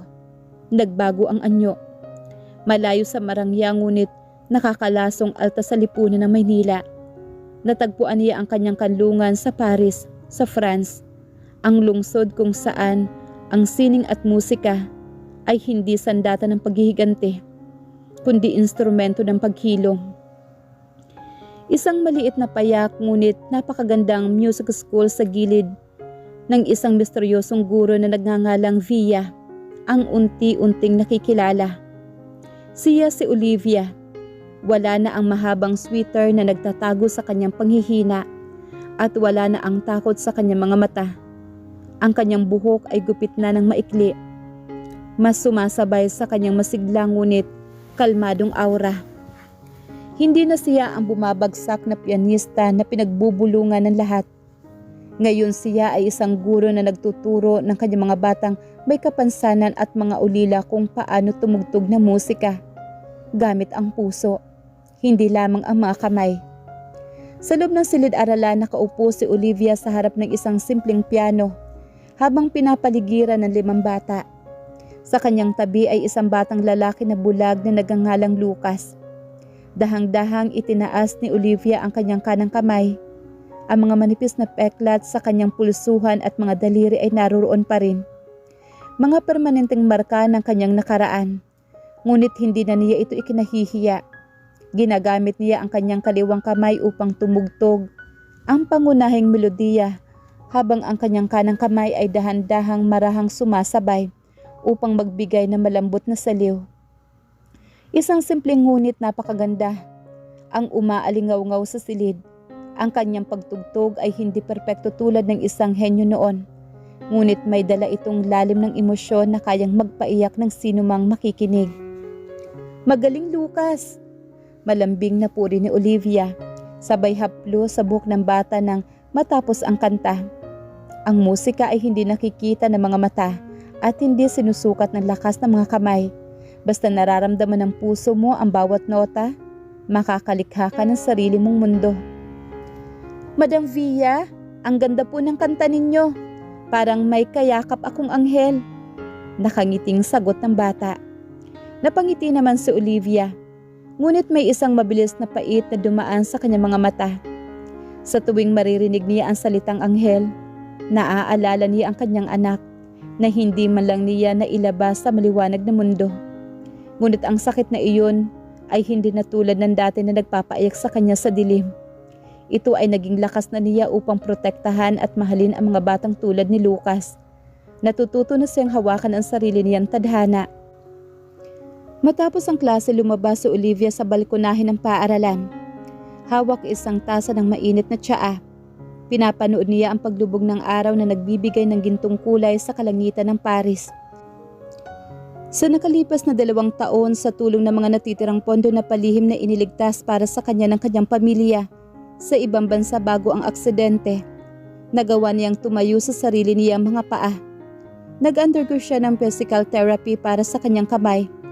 Bagamat alam ng doktor na hindi na ibabalik ang kanyang mga ugat, ang dating liksing kailangan sa mga engrandeng konsyerto, sapat na ang kanyang lakas upang mamuhay ng normal at magturo. Siya na ngayon si Olivia Morgan, isang babaeng binuo ang sarili mula sa abo ng kabiguan. Ang kanyang pag-ibig kay Alexander Carter, ito ay ibinauna niya sa kinalalagyan ng kanyang pumanaw na anak. Para sa kanya, ang kabanatang iyon ng kanyang buhay ay tapos na at nakasusi na sa baol na nakaraan. Habang naglalakad si Olivia pauwi sa kanyang maliit na apartment, dumaan siya sa isang newsstand sa gilid ng kalsada. Nahagip ng kanyang paningin ang isang international business magazine. Sa pabalat niyon nakalarawan ang mukha ng isang lalaki na may seryoso, madilim ngunit pamilyar na mga mata. Si Alexander Carter. Ayon sa artikulo ng Carter Group of Companies, maglulunsad ng isang malaking international charity foundation para sa mga batang may kapansanan sa sining at gaganapin ang unang ingranding gabi ng parangal at konsyerto sa mismong puso ng Paris. Tinitigan ni Olivia ang mukha ng lalaking dati nagmamay-ari ng kanyang bawat hininga. Walang galit sa puso ni Olivia. Tanging isang malawak na espasyo ng kawalan ng pakialam. Ibinaba niya ang magazine at ipinagpatuloy ang kanyang paglalakad sa ilalim ng mga ilaw ng Paris. Hindi alam ni Olivia na ang tadhana ay hindi pa tapos sa kanilang dalawa at ang mundong kanyang tinalikuran ay dahan-dahan ng gumagawa ng paraan upang muli siyang iharap sa lalaking naging mitya ng kanyang pinakamatinding pagdusa. Ang gabi ng International Charity Gala na inorganisa ng Carter Group of Companies naging sentro ng atensyon sa buong Paris. Ang sikat na teatre ay napuno ng mga kilalang personalidad mula sa iba't ibang bansa, mga negosyante, diplomat at mga sikat na artista sa sining. Ang layunin ng gabi ay ponduhan ang mga paaralan ng musika para sa mga batang may espesyal na pangangailangan sa buong Europa. Bilang pangunahing sponsor, dumating si Alexander na pinaliligiran ng kanyang mga tauhan at mga mamamahayag. Sa nakalipas na 2 taon, mas naging malamig at mistulang bakal ang kanyang aura.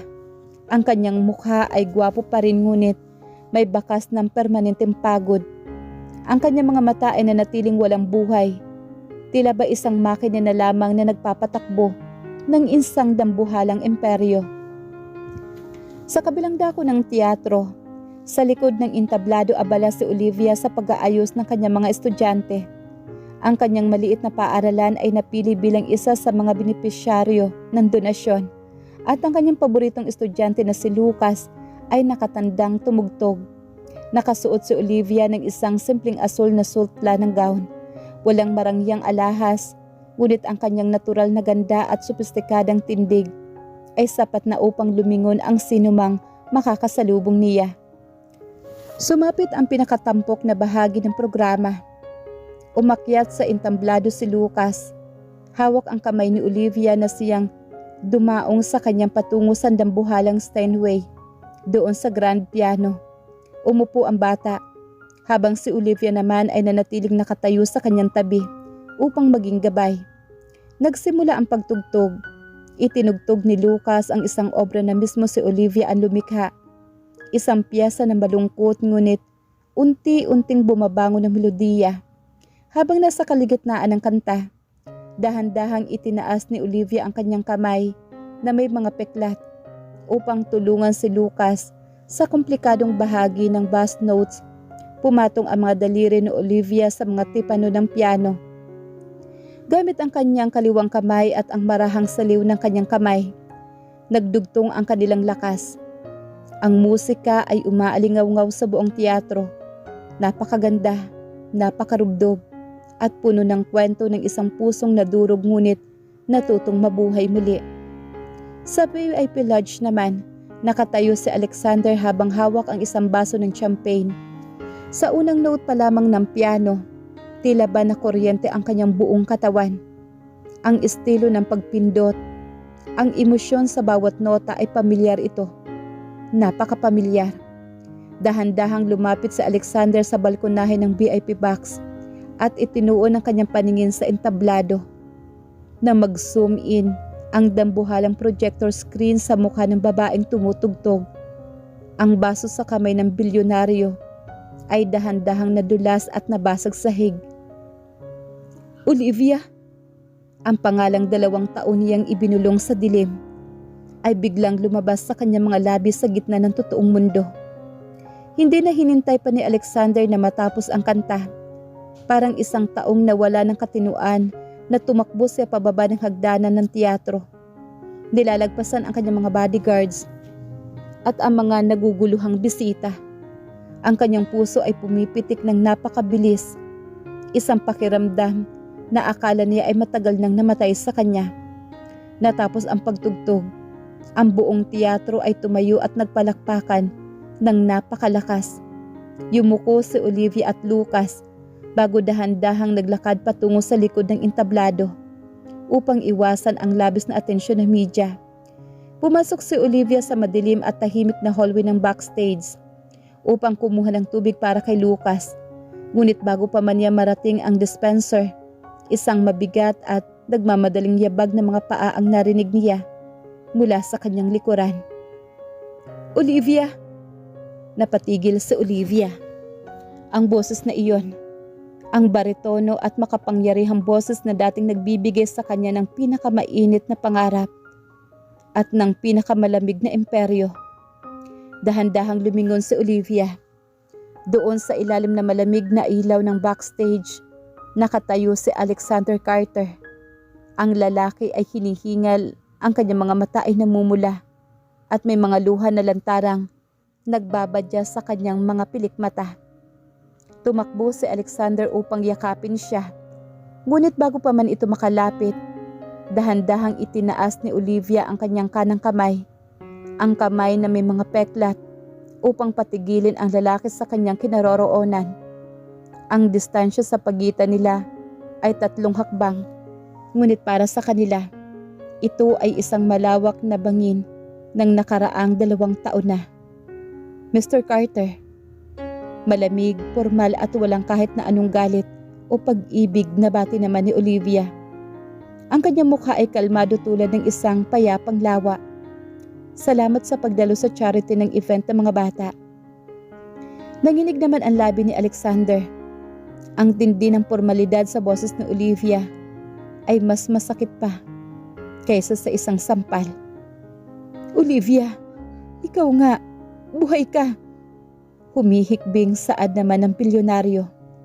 Dahan-dahang bumaba ang tingin ng mga kamay ng asawa. Hinanap kita sa buong mundo.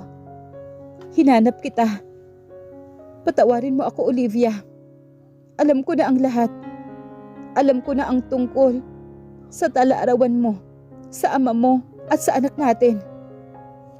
Nang marinig ang salitang anak natin, bahagyang kumislap ang mga mata ni Olivia.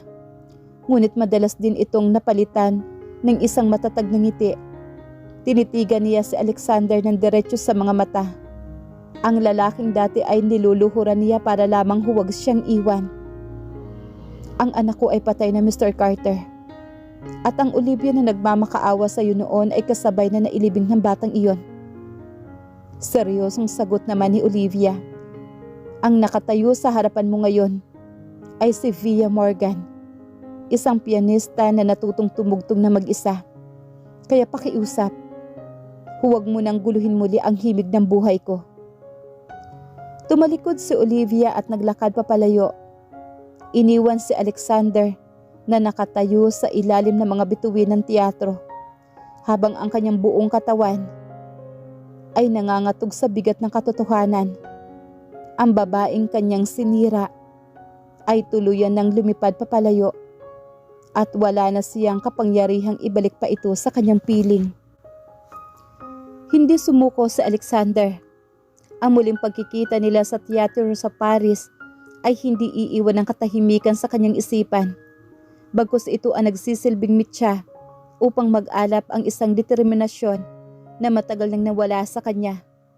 Sa unang pagkakataon sa kanyang buhay, hindi ang negosyo, hindi ang yaman, at hindi ang kanyang garbo ng prioridad ng bilyonaryo. Ginamit ni Alexander ang kanyang malawak na koneksyon upang alamin ang bawat detalye ng buhay ni Olivia sa Paris.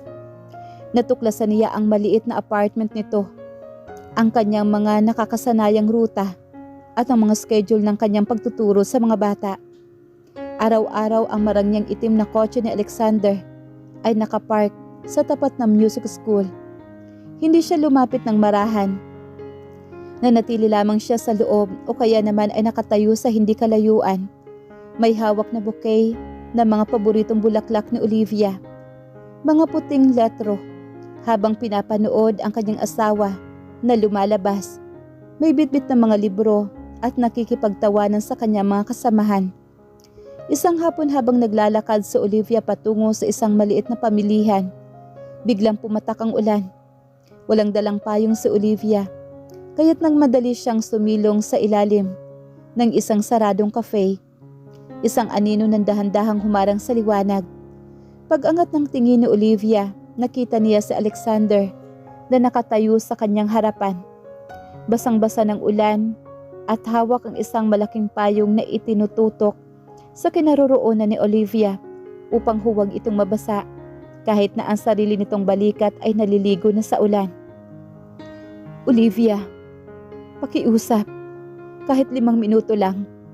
Hayaan mo ako magsalita. Boses ng bilyonaryo at basag. Walang natitirang lakas ng pagiging makapangyarihang pinuno ng Carter Group. Tinitigan siya ni Olivia ng may kalmadong ngunit malamig na mga mata. Mr. Carter, sinabi ko na sa'yo. Tapos na ang usapan natin sa Pilipinas. Ang mga papeles na napirmahan ko na. Kung may kailangan ka pang hingil sa legal na aspetong yon, maaari mong kontakin ang abogado ko. Napaluhod naman si Alexander. Doon sa sementadong kalsada ng Paris, sa harap ng ilang dumaraang banyaga na nagpapalingon sa eksena, ang isa sa pinakamayamang lalaki sa Asya ay lumuhod sa basang sahig, nakatingin sa itaas sa mukha ng kanyang asawa. Parusahan mo ako. Saktan mo ako, Olivia. Isumpa mo ako sa harap ng lahat. Pero pakiusap, huwag mo akong tratuhin na parang hangin. Humihikbing pagsusumamo naman ni Alexander. Habang ang kanyang mga kamay ay dahan-dahang humahawak sa dulo ng coat ni Olivia. Natatakot na baka sa isang kurap ay maglaho itong muli. Namatay ako araw-araw nang malaman ko ang totoo. Ang anak natin, ang mga sakripisyo mo. Ako ang may kasalanan ng lahat. Pakiusap. Bumalik ka na sa akin, Olivia. Tiningnan ni Olivia ang nakaluhod na lalaki. Kung nangyari ito 3 taon na ang nakakaraan, baka nadurog din ang kanyang puso at mabilis niya itong niyakap. Ngunit ang pusong dumaan sa matinding apoy, sunog at pagkawala ng anak ay hindi na basta-basta natitinag ng mga luhang ito. Dahan-dahan ngunit mariing hinila ni Olivia ang dulo ng kanyang coat mula sa pagkakahawak ni Alexander. Ibinigay ko na ang lahat noon sa iyo, Alexander. Ang puso ko, ang dignidad ko, ang buong pagkatao ko ay inihain ko na sa mga paa mo. Pero anong ginawa mo? Tinapakan mo iyon dahil sa maling paghihigante. Ang boses ni Olivia ay hindi pa sigaw, ngunit ang bawat salita ay may talim ng katotohanan. Wala nang natira para sa iyo ngayon, Alexander. Ang pag-ibig ko sa iyo ay hindi pinatay ng galit. Pinatay ito ng katotohanan kahit kailan. Hindi mo ako nakita noong kailangan kita. Tumayo si Olivia ng tuwid. Sinalubong ang malamig na patak ng ulan sa kanyang mukha at nilagpasan ang nakaluhod na bilyonaryo. Naiwan si Alexander sa ilalim ng ulan, nakatingin sa kalsadang nilalakaran ni Olivia. Ang kanyang kamay ay dumi sa basang lupa. Napagtanto niya ang pinakamasakit na uri ng karma. Noong panahong nasa kanya si Olivia, itinuring niya itong dumi. Ngayon napagtanto niya na ang halaga nito, siya naman ang nakaluhod sa dumi, nagmamakaawa para sa isang sulyap na kailanman ay hindi na ibibigay sa kanya. Bumalik si Alexander sa kanyang hotel room na may bitbit na matinding hagpis. Tinitigan niya ang replika ng singsing na ipinagawa niya. Isang eksaktong katulad ng singsing na iniwan ni Olivia sa lamesa ng mansyon. Isinuot niya ito sa kanyang sariling daliri. Umiiyak sa dilim, habang unti-unting nauunawaan ng kanyang bilyong-bilyong yaman, ay walang silbi kung anuman ang nag-iisang taong nais niyang pag-alaya nito, ay malaya at masaya na wala nang siya. Ang walang humpay na paghabol ni Alexander kay Olivia sa Paris, ang matinding pagbuhos ng ulan na kanyang tinitiis, at ang 2 taong kakulangan sa tulog dahil sa matinding pagsisisi, ay tuluyan ng tumigil sa kaniyang katawan. Ang bilyonaryong akala ng marami ay hindi natitinag, ay unti-unti nang pinapatay ng kanyang sariling depresyon.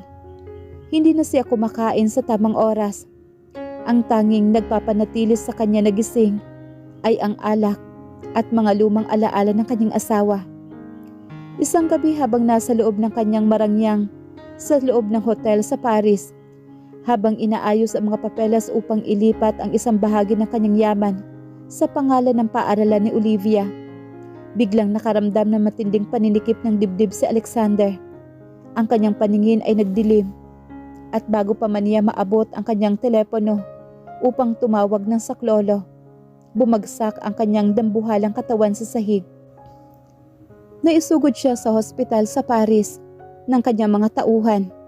Atake sa puso na pinalala ng matinding emotional stress at pagod. Siya ay nailagay sa kritikal na kondisyon sa loob ng intensive care unit. Kinaumagahan habang naghahanda ng mga kagamitan sa paaralan si Olivia. Pumasok si Manang Elena na mugto ang mga mata. Ang matanda ay lumipad din patungong Paris sa tulong ng mga tauhan ni Alexander upang maging tulay sana sa dalawa. Ma'am Olivia, nanginginig ang boses na matanda habang hawak ang isang pahayagan. Si Sir Alexander, nasa hospital po siya ngayon. Kritikal ang kanyang kondisyon matapos atakihin sa puso kagabi. Sabi ng mga doktor, parang wala na raw siyang kagustuhang lumaban pa para mabuhay. Natigilan naman si Olivia. Ang hawak niyang ay dahan-dahang naputol sa kanyang kamay. Sa kabila ng lahat ng pader na itinayo niya sa kanyang puso, sa kabila ng kanyang mga pahayag na wala na siyang pakialam, may isang pamilyar na kirot na biglang gumuhit sa kanyang dibdib. Ang pag-ibig na kanyang ibinaon ay tila ba nagpaparamdam. Hindi bilang isang kahinaan, kundi bilang isang paalala na sa kabila ng lahat, si Alexander ay naging malaking bahagi na rin ng kanyang buhay. Nang gabing iyon matapos ang kanyang mga klase, natagpuan na lamang ni Olivia ang kanyang sarili na naglalakad sa mahabang hallway ng hospital. Dahan-dahang binuksan ni Olivia ang pinto ng ICU. Ang tanging tunog ng loob ng silid ay ang banayad na nakakatulig na tunog ng heart monitor. Ang parehong tunog na narinig niya noong mawala ang anak niya. Lumapit siya sa gilid ng kama. Doon nakita niya si Alexander. Wala na ang makapangyarihang bilyonaryo. Ang nakahiga ay isang lalaking maputla, may mga tubo sa bibig at may mga aparatong nakakabit sa dibdib. Sa kanyang kaliwang kamay, suot pa rin ito ang gintong singsing na kanyang pinagawa bilang simbolo ng kanyang pagsisisi. Umupo si Olivia sa tabi ng higaan. Dahan-dahang inabot ang kamay ni Alexander gamit ang kanyang kanang kamay. Ang kamay ng mga peklat, sa sandaling maglapat ang kanilang mga belat, biglang bumilis ang pagpindot ng monitor. Tila ba naramdaman ng katawan ni Alexander ang kanyang presensya? Alexander, mahina at may basag na boses na tawag ni Olivia, habang ang isang patak ng luha na matagal niyang pinipigil ay dahan-dahang pumatak sa kanang kamay ng lalaki. Bakit kailangan mong umabot sa ganito? Akala ko ba ikaw ang pinakamalakas sa ating dalawa? Akala ko ba kaya mong kontrolin ang lahat? Huminga ng malalim si Olivia. Hinaplos ang malamig na pisngi ng asawa. Galit ako sa ginawa mo, Alexander. Nasaktan ako sa pagpili mo sa iba noong gabing nawala ang lahat sa akin. Pero hindi ko kailanman hiniling na mamatay ka. Kung ang pananatili mo sa mundong ito ang magiging kabayaran ng lahat ng kasalanan mo, mabuhay ka. Lumaban ka. Dahil hindi ko kakayanang pasanin ang bigat kung hahayaan mong matapos ang kwento natin sa ganitong paraan. Tila isang himala. Habang nagsasalita si Olivia, ang mga daliri ni Alexander ay bahagyang gumalaw. Marahan itong piniga ang may peklat na kamay ni Olivia, kahit na nakapikit pa rin ang kanyang mga mata. Ang linya sa heart monitor na kanina ay pababa at mahina ay dahan-dahang naging matatag at normal. Napatakip naman ang bibig si Olivia habang patuloy na umaayos ang kanyang mga luha. Napagtanto niya ang isang malalim na katotohanan. Ang pagpapatawad ay hindi nangangahulugan ng pagbabalik sa lumang sakit. Ang pagpapatawad ay ang pagpapalaya sa kanyang sarili mula sa galit at ang pagpapahintulot ni Alexander na magkaroon ng pagkakataong itama ang kanilang mga mali.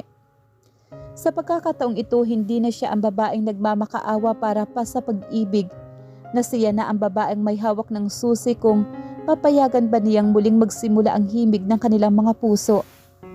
Sa sarili niya mga tuntunin at may kasamang buong pagpapahalaga sa sarili. 1 taon ang mabilis na lumipas matapos ang kritikal na gabing iyon sa hospital ng Paris. Hindi naging madali at mabilis ang pagbabalik ng lahat sa normal. Si Alexander ay dahan-dahang gumaling. Hindi lamang ang kanyang pisikal na puso, kundi maging ang kanyang espiritu. Sa payo ng mga doktor at sa kanyang sariling pasya. Bumaba siya bilang CEO ng Carter Group upang ipaubaya ang pamamahala sa isang pinagkakatiwalaan. Ang kanyang natitirang lakas at yaman ay ganap na niyang itinalaga sa pagpapatayo ng mga pundasyon para sa sining at musika ng mga batang nangangailangan sa buong mundo. Hindi pinilit ni Alexander si Olivia na bumalik sa Pilipinas o sa kanyang piling bilang asawa na lumang paraan. Natutunan na niya ang sining ng paghihintay at pagrerespeto. Nanatili siya sa Paris, nanirahan sa isang simpleng apartment na malapit sa paaralan ni Olivia at naging isang tahimik na taga-suporta. Siya ang taga-ayos ng mga upuan bago magsimula ang klase, ang taga-bili ng merienda ng mga bata at ang lalaking naging nakatayo at nakangiti habang pinanunood si Olivia na magturo. Sa nakalipas na 1 taon, muling binuo ni na Olivia at Alexander ang kanilang ugnayan mula sa simula, hindi bilang mga tao sa ilalim ng isang sapilitang kontrata, kundi bilang 2 taong nagkakakilanlan pa lamang. May bitbit na mga sugat na nakaraan ngunit may pag-asa sa hinaharap. Sumapit ang tagsibol. Ang maliit na paaralan ni Olivia ay opisyal na naging isang ganap na akademya ng sining. Salamat sa donasyon ng Carter Foundation upang ipagdiwang ang tagumpay na ito. Isang pribadong gabi ng musika ang inihanda sa loob ng bagong bulwagan ng akademya. Ang mga bisita ay ang mga bata, ang kanilang mga magulang. Si Manang Elena na ngayon ay masayang-masaya sa ilang malalapit na kaibigan. Napakaganda ni Olivia ng gabing iyon. Nakasuot siya ng isang simpleng puting bestido na abot hanggang sakong.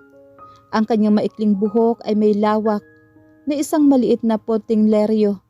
Ang mga mata na dati ay laging may bakas ng lungkot, ngayon ay nagniningning na sa tunay na kaligayahan. Matapos tumugtog ng mga bata, tumayo si Olivia sa harap ng entablado at humawak sa microphone. Ang musika naman na aking taon na nakakaraan ay hindi ko akalaing muling babalik.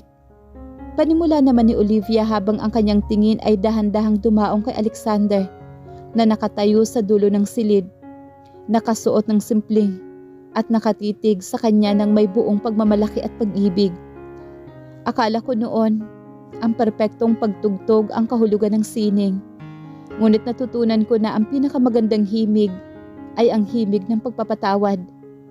Ang himig ng pagbangon mula sa sarili mong mga abo at ang pagpapahintulot sa puso mo na muling magtiwala.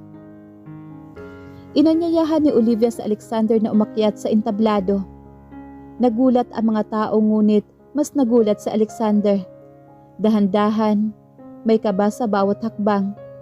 Umakyat ang bilyonaryo at tumayo sa tabi ng kanyang asawa. Magkasama silang umupo sa harap ng isang ingranding grand piano. Ito na ang unang pagkakataon na magkakasama sila sa iisang silya ng musika. Mula noong gabing winasak ni Alexander ang kanyang dangal sa mansyon, ngunit ngayon, walang puot, walang panunukso at walang takot. Itinaas ni Olivia ang kanyang kanang kamay, ang kamay na may peklat. Tinitigan ito ni Alexander na may matinding pagkagiliw. Dahan-dahang itinaas ni Alexander ang kanyang sariling kamay, kung saan kumikinang pa rin ang kanyang kasal na singsing. At marahan, dahan-dahan niyang ipinatong ang kanyang mga daliri sa ibabaw na may peklat na kamay ni Olivia. Ang kanyang hawak ay tila ba isang pag-iingat sa isang napakahalagang hiyas. Tugtugin natin ang ating bagong simula, Alexander. Bulong naman ni Olivia na may matamis na ngiti. Habang buhay akong sasabay sa himig mo, Olivia. Aking asawa. Sagot ni Alexander, ang kanyang boses ay puno ng emosyon.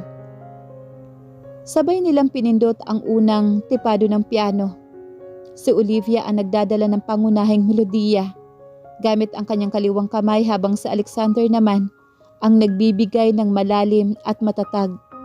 Ang kanilang magkasamang kamay sa kanang dako ay lumilikha ng isang napakagandang harmoniya. Ang musika ay umaalingaw-ngaw sa buong bulwagan. Ito ay hindi isang kanta ng pighati, kundi isang obra ng tagumpay. Isang musika na nagpapakita kung paano ang dalawang pamilyang maimpluwensya na dumaan sa pananakit, sakripisyo, pagtitiis at matinding pagtatanggi. At sa bukas, natagpuan ang tunay na kahulugan ng pag-ibig.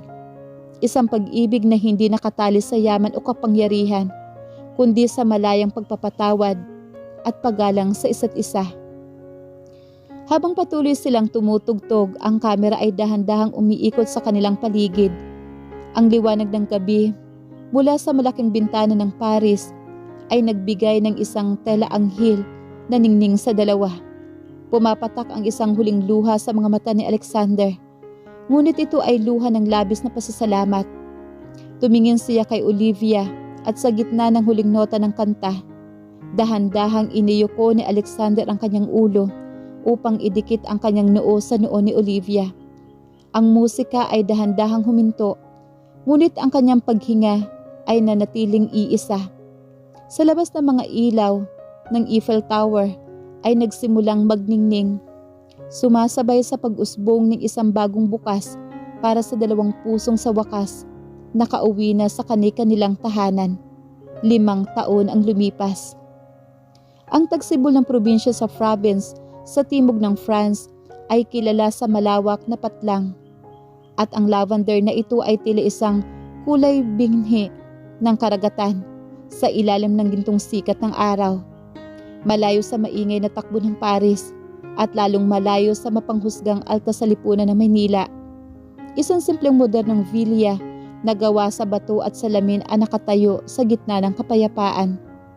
Ito ang naging tahanan ni Alexander at Olivia.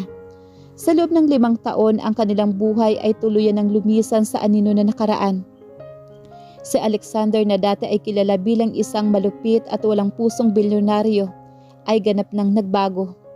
Ang kanyang mga mamahaling suot ay napalitan ng mga simple at kasuotan, at ang kanyang mukha ay wala ng bakas ng galit o bigat. Tanging ang kapanatagan ng isang lalaking nahanap ang kanyang tunay na hilaga. Mula sa malalaking villa, maririnig ang isang masigla, magulo ngunit napakatamis na tunog ng piano. Hindi ito ang perpektong tunog ng isang maestro, kundi ang malilikot na daliri ng isang 4 taong gulang na batang babae. Siya si Aria. Mayroon siyang malalaki at matatalinong mata, katulad ng kay Olivia. Ngunit taglay niya ang matangos na ilong at makapal na pilikmata ng kanyang ama. Sa kanyang likod, nakaupo naman si Olivia. Yakap-yakap ang bata habang ginagabayan ang maliliit nitong kamay sa tipado ng piano. Ganyan nga, Aria. Dahan-dahan lang. Ang bawat nota ay parang isang kwento. Malambing na bulong ni Olivia. Sabay halik sa tuktok ng ulo ng anak. Pumasok naman si Alexander mula sa hardin. May dala ng basket ng mga sariwang pinitas na prutas at iilang puting leryo. Napahinto siya sa may pintuan, nakasandal habang pinapanood ang mag-ina. Isang malawak at tapat na ngiti ang gumuhit sa kanyang mga labi. Isang ngiting kailanman ay hindi nakita ng mundo ng negosyo noon, dahil para sa kanya, ang eksenang nasa harapan niya ngayon ang kanyang pinakamalaking yaman na hindi kayang bilhin ng bilyong-bilyong piso. Lumapit si Alexander at ibinaba ang basket at dahan-dahang yumakap mula sa likod ni Olivia.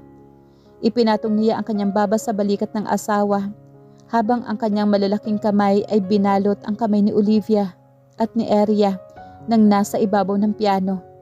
Papa, tingnan mo oh, alam ko na ang kanta ni Mami. Masayang-masayang pagmabalaki na munting si Aria habang nakatingala sa kanyang ama. Napakagaling ng aking prinsesa, sagot naman ni Alexander. bago pinalingan ng tingin si Olivia na may buong pagkagiliw. Eksaktong tulad ng kanyang ina, puno ng mahika ang mga kamay. Nang sumapit ang gabi habang mahimbing nang natutulog si Arya sa kanyang kwarto, sa piling naman ng Elena na nanatiling tapat na kasama ng pamilya, naglakad sina Alexander at Olivia sa balkonahe. Hawak ang tig-isang tasa ng mainit na tsaa. Inabot ni Olivia kay Alexander ang isang sulat na dumating mula sa Pilipinas noong umagang iyon, ay mula sa Carter Morgan Foundation sa Maynila, na ngayon isa na sa pinakamalaking tagapagtaguyod ng mga batang may kapansanan at mahirap na nagnanais mag-aral ng sining at musika.